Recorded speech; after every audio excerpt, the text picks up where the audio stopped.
പ്രഭാതത്തിൽ 2 മാലാഖ ഇറങ്ങി വന്നുകൊണ്ട് പറയുമത്രേ, അല്ലാഹുവേ, ചിലവഴിക്കുന്ന ആളുകൾക്ക് നീ പകരം നൽകണേ നാഥ എന്ന് രാജാതിരാജനായ പടച്ച റബ്ബിനോട് ദുആ ചെയ്യുമത്രേ.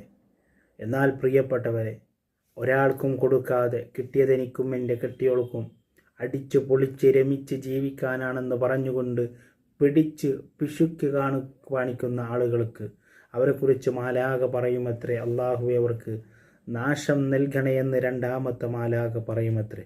പ്രിയപ്പെട്ടവരെ, നമ്മുടെ സമ്പത്ത് അത് നല്ല നിലയ്ക്ക് നമുക്ക് ചിലവഴിക്കണം. പാവപ്പെട്ടവരെ കണ്ണീരൊപ്പാൻ, പട്ടിണി പാവങ്ങൾക്ക്, ഒട്ടിയ വയറുമായി ജീവിക്കുന്ന ആളുകൾക്ക് ഒരു നേരത്തെ ആഹാരം വാങ്ങാൻ, അല്ലെങ്കിൽ പാവപ്പെട്ട സാധുക്കളായ ആളുകളെ സഹായിക്കാൻ, അനാഥ മക്കളുടെ കണ്ണീരൊപ്പാൻ, നമ്മുടെ പ്രിയപ്പെട്ട ആരൊക്കെയുണ്ടോ വേദനയും യാതനയും പ്രയാസവും സങ്കടവുമായി ജീവിക്കുന്നവരെ സഹായിക്കുന്ന